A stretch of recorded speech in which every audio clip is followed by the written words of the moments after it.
Sabemos la importancia que la Iglesia está dando actualmente a la evangelización. Pablo VI y Juan Pablo II han estado empeñados en despertar en toda la Iglesia un gran celo misionero. Están buscando cómo la Iglesia se compromete de tiempo completo a una evangelización que llegue a todos los hombres, para que el nuevo milenio sea un milenio abierto totalmente al Señor Jesús. Y ya sabemos cuántos documentos tenemos sobre ese tema. Se reunió un sínodo para tratar sobre la evangelización y Pablo VI dio su exhortación Evangelii Nunciandi, uno de los documentos más importantes de su pontificado, un verdadero canto de cisne. Vino después el encuentro de Puebla. El episcopado latinoamericano se reunió allí para estudiar la evangelización en el presente y en el futuro de América Latina. Y hemos oído a Juan Pablo II recorrer el mundo y en todas partes hablar de una nueva evangelización. No nueva en su contenido, porque el contenido de la evangelización tiene que ser siempre el mismo, el Evangelio de Jesús.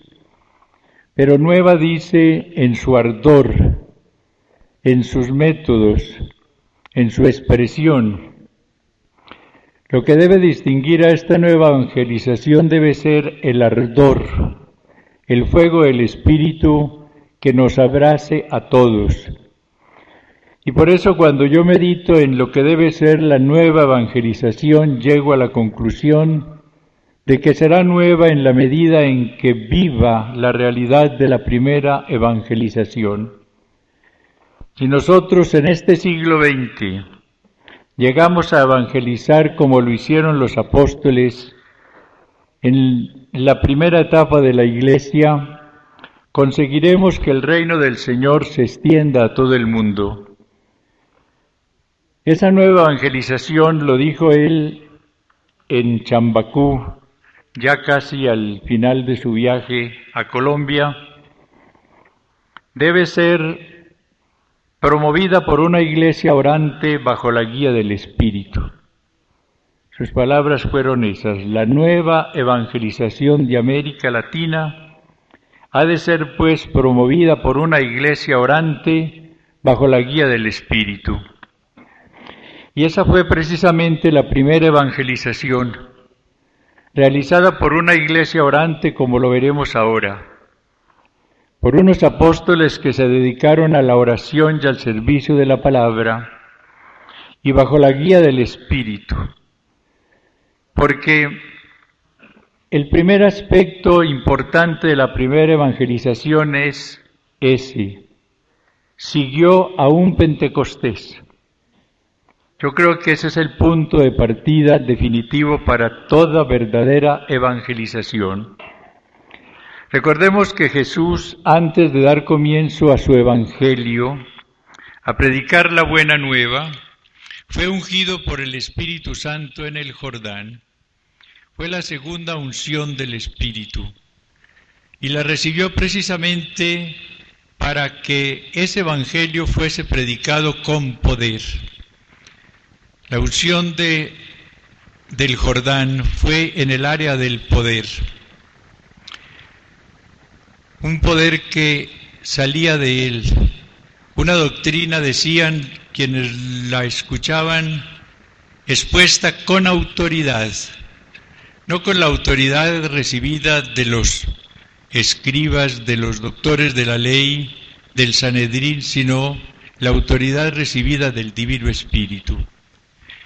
Y por eso nuestro Señor, después de darle a esos apóstoles la misión de ir por todo el mundo para ser discípulos de todas las gentes y de enseñarles a guardar y a observar todo lo que Él había mandado, les ordena que no se retiren de Jerusalén a cumplir esa misión. Antes les dice de recibir la promesa del Padre que oísteis de mí, que Juan bautizó con agua, pero vosotros seréis bautizados en el Espíritu Santo dentro de pocos días. Caigamos en cuenta de esto que es definitivo. Los apóstoles tenían ya toda la luz para la evangelización. Habían escuchado todas las enseñanzas de Jesús. Eran testigos no solamente de su resurrección, sino de toda su vida pública. Pero ¿por qué ellos no salen inmediatamente a predicar, a evangelizar? Porque todavía no han recibido la promesa del Padre, porque no han recibido el poder del Espíritu Santo. Cuando los discípulos le preguntan, al oír estas palabras de Jesús, si es que ya va a restablecer el reino de Israel, Él les dice, a vosotros no os toca conocer el tiempo y el momento que ha fijado el Padre con su autoridad, sino que recibiréis el poder del Espíritu Santo que vendrá sobre vosotros y seréis mis testigos en Jerusalén, en toda Judea, Samaria y hasta los confines de la tierra. Aquí hay un punto de partida definitivo. Los apóstoles no van a ser solamente predicadores de un evangelio, van a ser también testigos de ese evangelio y testigos de la resurrección y de la vida pública de Jesús. Y para poder ser testigos necesitan recibir el poder del Divino Espíritu. Yo creo que esto es definitivo, porque una evangelización que se limitase a exponer el evangelio como doctrina solamente lograría muy poco. El apóstol del siglo XX, como el de la primera cristiandad, debe recibir el poder de lo alto, recibir el poder del Espíritu para ser, además de maestro, testigo de la resurrección y de la vida y de la santidad del Señor. Y yo creo que esto es lo que necesita la Iglesia actualmente.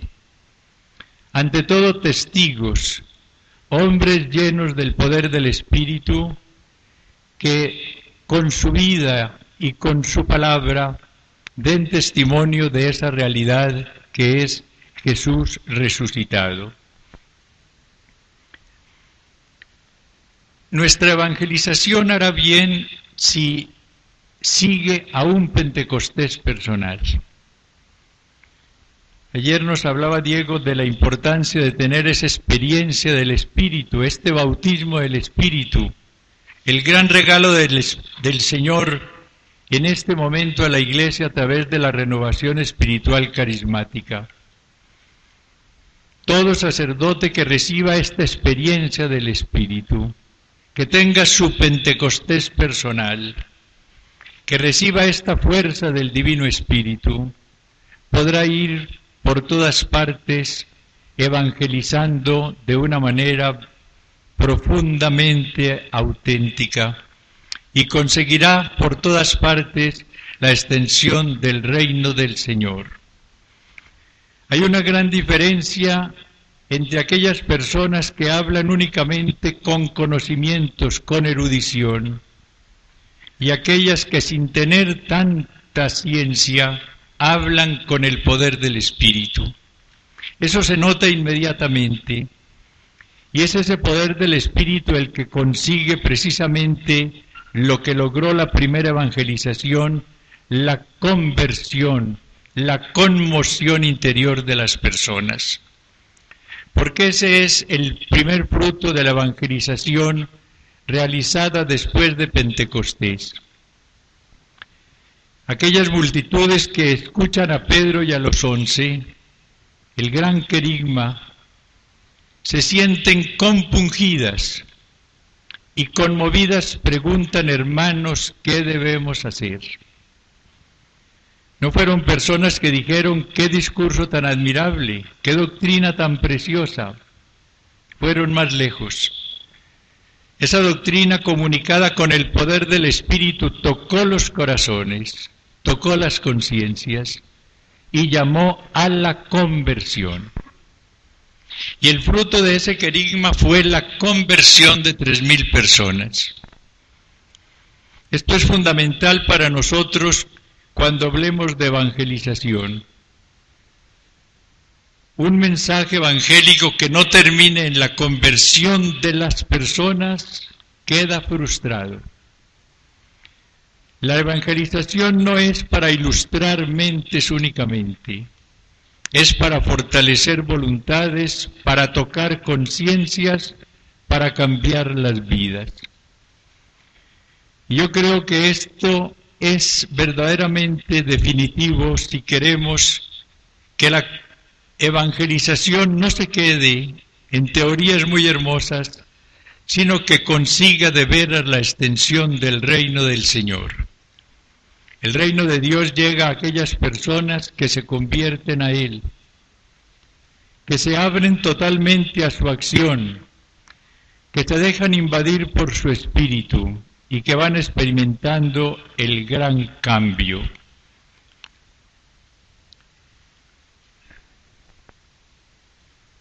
Esa primera evangelización que siguió a Pentecostés y que logró la conversión de millares y millares de personas, porque ese día fueron 3.000 y en el capítulo 4 encontramos la conversión de otras 5.000 personas como fruto de otro querigma de Pedro. Esa evangelización hizo estas maravillas porque verdaderamente comunicaba la palabra de Dios.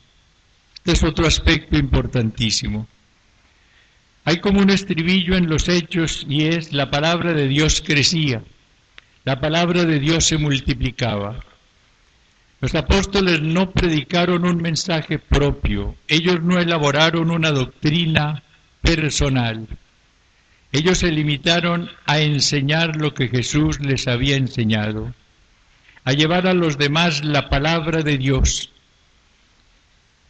En el capítulo 4, cuando vemos el cambio en la conducta de los apóstoles, oímos cómo ellos se dedicaron al servicio de la palabra, a la palabra de Dios, a servir de una manera humilde, de una manera fiel a la palabra del Señor. Y yo creo que el secreto para que una evangelización actual sea verdaderamente fecunda es ese también, que no solamente se haga con el poder del Espíritu después de un Pentecostés personal, sino que se concrete a comunicar el mensaje del Señor. Por eso la Biblia tiene que ser el gran texto de los que evangelicemos. A veces se predica mucha cosa humana, se habla de mucho tema que tiene alguna importancia pero que es secundario, y no se predica principalmente la palabra del Señor.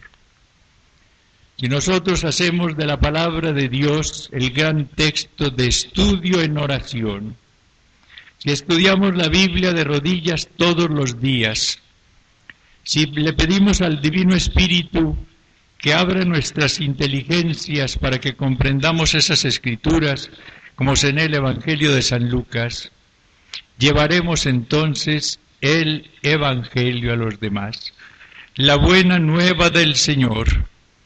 Iremos asimilando ese mensaje y lo iremos comunicando cada día con mayor entusiasmo y con mayor fruto también.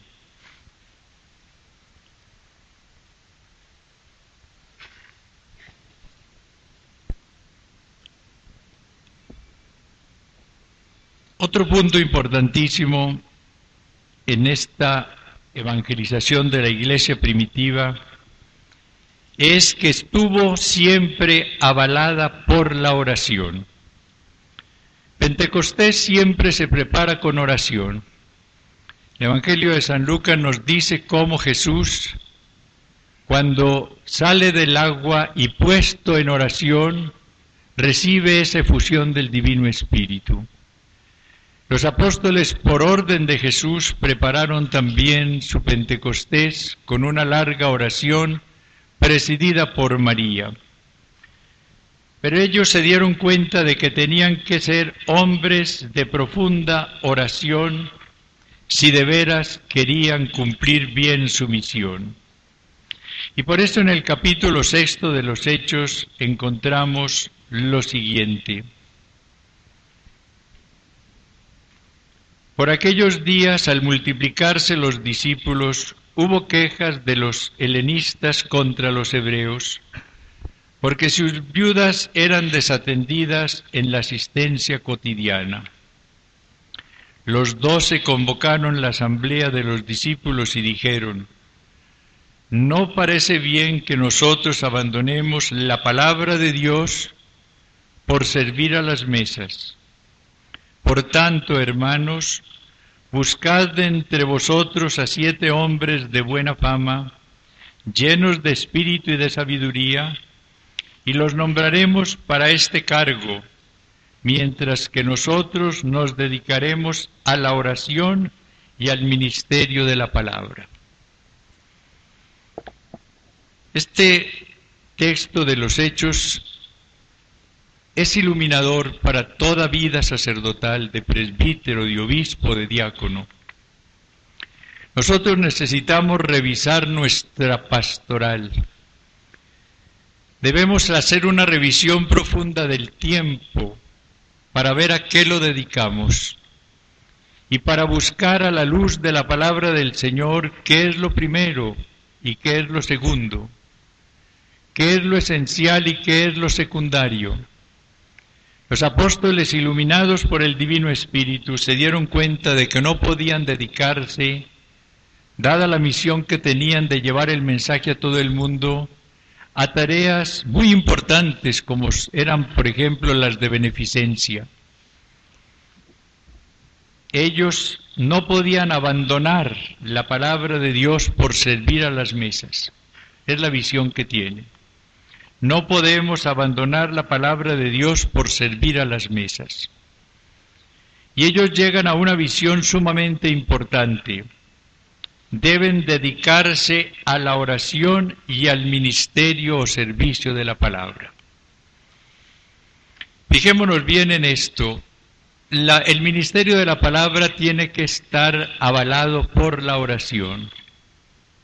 No sabemos cuántas horas pasarían ellos diariamente en oración, pero seguramente toda su evangelización era preparada con un encuentro personal y profundo con el Señor y con su palabra.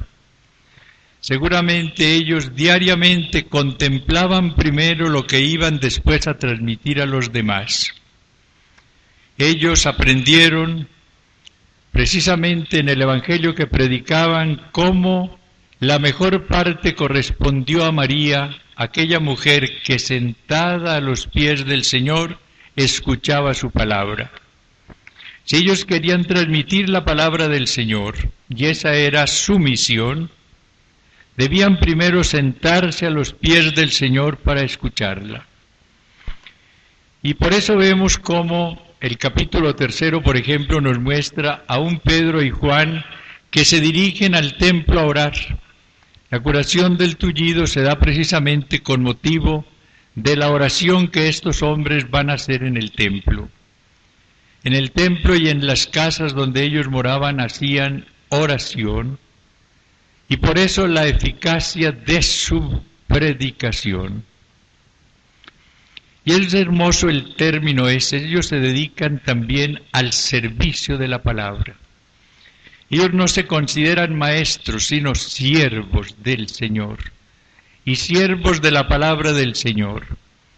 Y saben que como siervos tienen primero que recibir las órdenes de su Señor, las instrucciones de su Señor, para poder después llevar el verdadero mensaje a los hermanos. Uno se admira al leer, por ejemplo, esos 4 o 5 querigmas que encuentra uno de San Pedro, la riqueza que hay allí de doctrina, esa proclamación de la muerte de Jesús, la proclamación de la resurrección de Jesús, la proclamación del señorío de Jesús, la proclamación del perdón de los pecados que nos da Jesús. Aquellas verdades esenciales, ¿dónde las aprendían ellos? ¿Por qué tenía tanta fuerza esa predicación? Porque había sido preparada con oración. Puebla tiene un número muy importante dedicado precisamente a esta función profética del sacerdote, y dice cómo no puede ser profeta sino aquel sacerdote que ha hecho, dice, la experiencia del Dios vivo. Cómo sin esa experiencia profunda no puede llevar con eficacia el mensaje personal que ha de lograr la conversión personal y social del mundo. Debe predicar lo que ha experimentado. No puede ser profeta si no ha tenido la experiencia de Dios. Esa frase es iluminadora. Y yo creo que nosotros debemos pedir esa gracia en este retiro. Descubrir la necesidad de tener la experiencia de Dios, de su presencia en nosotros, de su acción en nosotros, para poder ser sus profetas. Y es que cuando uno estudia lo que es profeta a la luz de la palabra del Señor, se da cuenta de que es, ante todo, su mensajero. Es el término que emplea el profeta Ageo varias veces. Es el mensajero de Dios. ¿Y qué tiene que hacer el mensajero? Recibir un mensaje y llevarlo después sin adulterarlo ni recortarlo a los destinatarios. Si queremos ser profetas, mensajeros del Señor, tenemos que acercarnos siempre a Él para decirle: pon tus palabras en mi boca, pon tu mensaje en mi corazón y en mis labios, para que yo sea la trompeta de barro, porque eso somos nosotros, que transmita ese mensaje tuyo. De lo contrario, no comunicaremos la palabra de Dios. Llevaremos nuestro mensaje personal, que puede ser muy hermoso, pero que no va a convertir al mundo. Hay que recibir la palabra del Señor en nuestros labios y en nuestro corazón para poder después transmitirla. Y esa primera evangelización, y este es otro punto muy importante, estuvo acompañada de señales. San Marcos, al final de su Evangelio, nos dice cómo los apóstoles salieron a predicar por todas partes, colaborando el Señor con ellos y confirmando la palabra con las señales que la acompañaban. Unos apóstoles que no van solos, van con Jesús. Estaré con vosotros todos los días hasta la consumación de los siglos. El Señor no va únicamente como acompañante, va como colaborador, colaborando, nos dice el Evangelio. Y colaborador es el que trabaja con otro. ¿Y cómo colaboraba el Señor? Uniendo señales, acompañando con señales la predicación de estos apóstoles. Y cuando uno recorre los hechos se da cuenta de todas las señales que acompañaron a los apóstoles en su evangelización. Capítulo 3, todo está dedicado a la curación del tullido, algo maravilloso que ellos hacen por la fe en el Señor Jesús. No son ellos quienes sanan, es el Señor que colabora con ellos ya con señales desde ese momento. Es el Señor quien da la fuerza a ese paralítico. No es Pedro ni es Juan. Es el Señor Jesús quien lo restablece de su enfermedad. Y esas señales van a aparecer a lo largo de todos los hechos. Sobre todo en el capítulo 5 encontramos una descripción corta pero que habla precisamente de la fuerza de estas señales que acompañaban a la predicación de los apóstoles. Por mano de los apóstoles, versículo 12, se realizaban muchas señales y prodigios en el pueblo. Muchas señales y prodigios en el pueblo.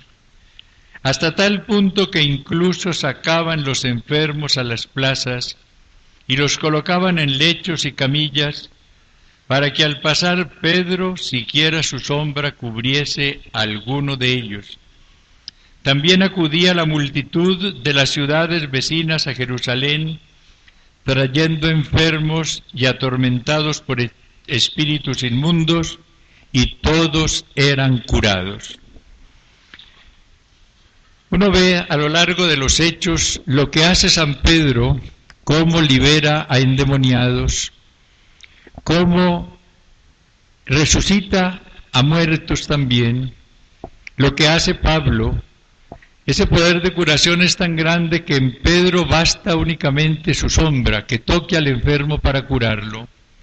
Y en Pablo era tan grande que un pañuelo servía para curar también a un enfermo.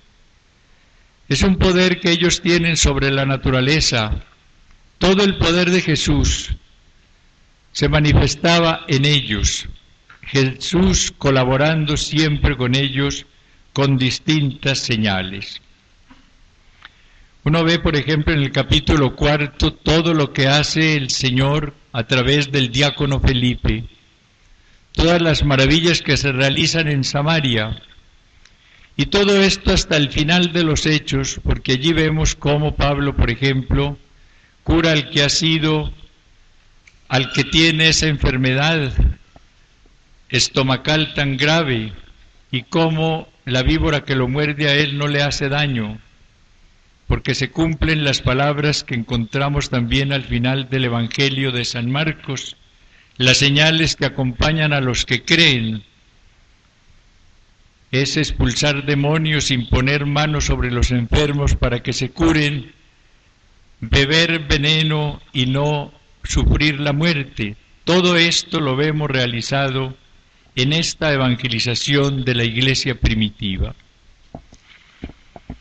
Yo quiero que sinteticemos en estos puntos como tema de reflexión, porque yo no quiero limitarme a una exposición, sino despertar inquietud por unos puntos que sean reflexionados después.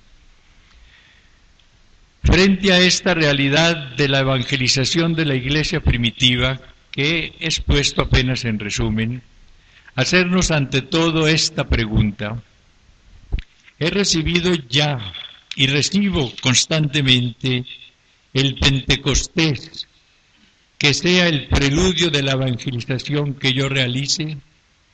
En otras palabras, tengo una unión íntima con el Divino Espíritu para que Él, Señor y Dador de vida, el que lleva la verdad plena, sea el que vaya obrando a través de mí. ¿Cuál es mi posición frente al Divino Espíritu? ¿O me contenté y me contento con la ciencia adquirida, con la que adquirí en el seminario,